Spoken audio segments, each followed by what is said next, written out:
Le mercato du Barça continue d'avancer à toute vitesse. Et cette fois, un dossier majeur touche à son dénouement. Julián Álvarez, c'est 100 millions sur la table, une date limite fixée, et un bras de fer qui approche de son verdict. L'Atlético a dit non. Mais l'entourage du joueur, lui, n'aurait pas du tout apprécié la manière. Et ça pourrait tout changer. Pendant ce temps, une pépite de la Masia attire les convoitises les plus sérieuses. Manchester City, tout juste secoué par le départ de Guardiola, a jeté son dévolu sur un jeune talent barcelonais. Et le club catalan pourrait perdre gros s'il tarde à réagir. Il y a aussi une bonne nouvelle inattendue du côté des finances. La blessure de Frenkie de Jong, aussi inquiétante soit-elle, pourrait rapporter gros au Barça grâce à un mécanisme méconnu de la FIFA. On vous explique tout. Et enfin, Karim Adeyemi a levé le voile sur la véritable raison de son choix. Et ça n'a rien à voir avec l'argent. Un dénouement qui approche, une pépite convoitée, et une signature surprise en approche. On regarde tout ça immédiatement. Alors commençons par le dossier Álvarez, parce que c'est clairement le feuilleton de l'été. Le Barça a transmis une offre ferme, avoisinant les 100 millions d'euros. Et ils ont prévenu, elle ne sera pas éternelle. La deadline ? Fin juillet. Au-delà, le club catalan passera à autre chose, sans état d'âme. Une stratégie assumée, presque brutale dans sa franchise. En face, le ton est monté d'un cran. Miguel Ángel Gilmarín, l'homme fort de l'Atlético, a coupé court aux discussions d'une formule cinglante, Álvarez ne partira pas, même pas pour 200 millions. La réplique a claqué comme un défi. Sauf que l'entourage du joueur, lui, n'aurait guère apprécié la manière. Le timing de la sortie, jugé cavalier, aurait piqué l'Argentin au vif. Et ça, c'est un élément qui pourrait rebattre les cartes.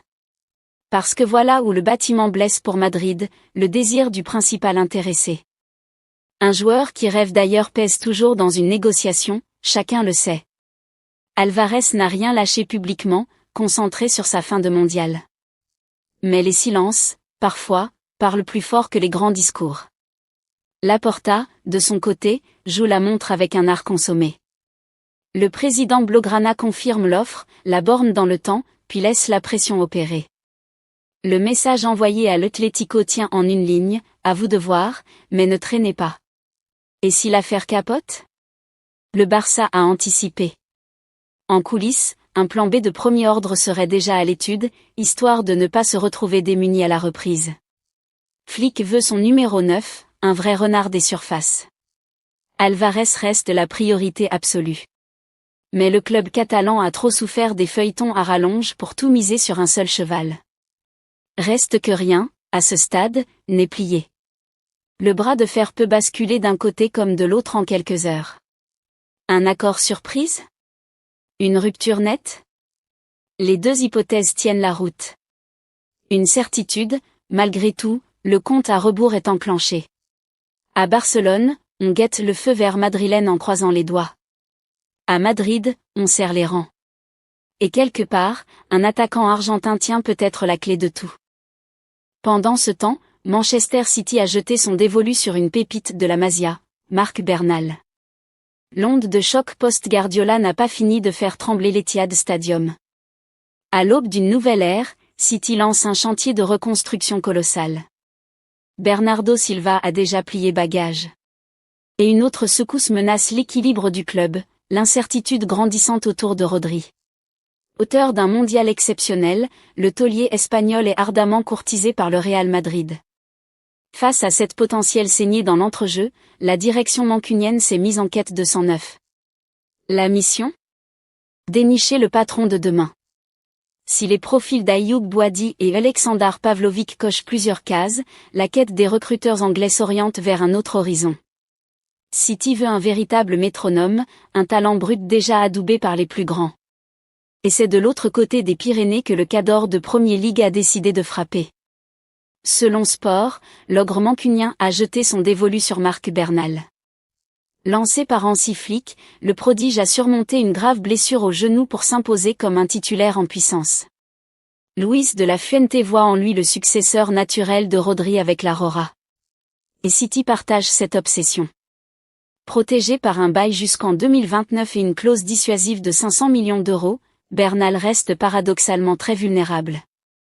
La faille ? Son salaire, devenu totalement dérisoire au vu de sa dimension actuelle sur le terrain. Alors qu'Arsenal et Chelsea rôdent en embuscade, le joueur continue de faire du Barça sa priorité absolue. Mais le temps presse.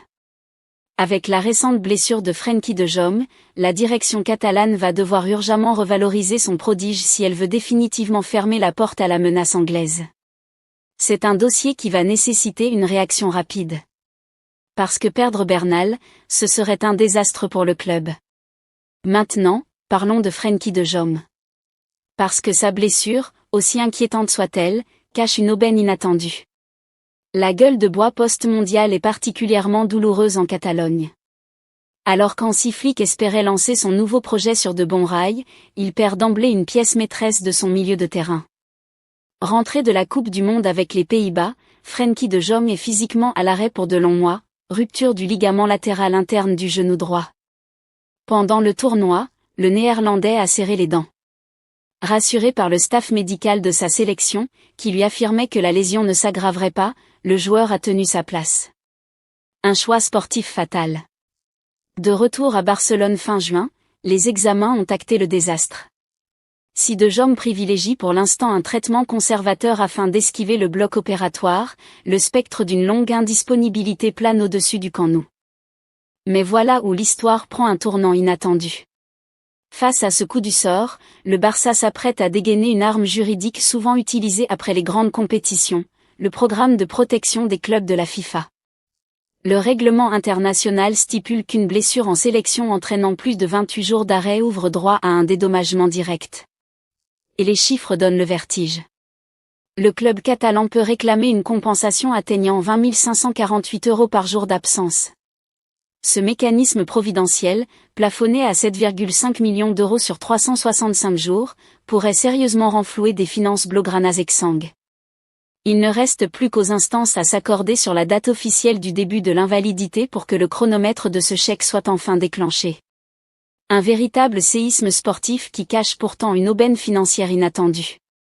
L'infirmerie qui rapporte de l'argent, c'est ironique, mais c'est la réalité. Karim Adeyemi a levé le voile sur la véritable raison de son choix. Et ça n'a rien à voir avec l'argent. Lors de sa présentation, le désormais ancien joueur du Borussia Dortmund a expliqué qu'il a rejoint le Barça en bonne partie à cause d'un homme, Hansi Flick. Flick est la principale raison pour laquelle je suis ici. Il m'a dit de quoi avait besoin le club, et je suis venu faire mes preuves. On a eu une longue conversation. Il m'a demandé si j'étais prêt, j'ai dit oui, mais je n'ai pas demandé à quel poste j'allais jouer. Mais j'ai dit que je vais tout donner. C'est ça, la force de Flick. Il attire les joueurs par son projet, sa vision, sa capacité à faire progresser les talents. Adeyemi aurait pu aller ailleurs, gagner plus d'argent. Mais il a choisi Barcelone parce que l'entraîneur lui a donné confiance. C'est un élément important dans la construction de ce nouveau Barça. Les joueurs ne viennent pas seulement pour l'argent. Ils viennent pour le projet, pour l'entraîneur, pour l'ambition. Et une petite dernière, le Barça est sur le point de boucler une nouvelle recrue pour la réserve. Il s'agit de l'ailier ghanéen Aziz Issa. Le joueur s'est rendu à Barcelone il y a quelques jours, et l'un de ses agents a rencontré des représentants du club ce vendredi. Dans les prochaines heures, le club pourrait officialiser sa signature. Le Barça s'apprête à lever l'option pour le recruter définitivement. Pour la suite, un prêt en division supérieure est envisagé afin de lui faire prendre de l'expérience, même si une saison sous les ordres de Belletti avec la réserve reste tout à fait possible. C'est un renfort pour l'équipe réserve, mais c'est aussi un investissement dans l'avenir. Un joueur qu'on suit, qu'on développe, et qui pourrait, un jour, intégrer le groupe professionnel. Voilà pour cette vidéo, merci d'être resté jusqu'au bout. Franchement, ce mercato est en train de devenir un véritable feuilleton. Alvarez et son bras de fer qui approche du dénouement, Manchester City qui convoite Bernal, la blessure de Jong qui pourrait rapporter gros, et Adeyemi qui explique son choix. Il y a de quoi faire. Dites-moi en commentaire ce que vous pensez de tout ça. Alvarez, vous croyez que le Barça va réussir à le boucler avant la fin juillet ? Bernal, vous êtes inquiet de voir City à l'affût? Et cette indemnisation pour la blessure de De Jong, vous la connaissiez? Likez la vidéo si elle vous a plu, abonnez-vous pour ne rien louper de la suite, et on se retrouve très vite pour la prochaine édition.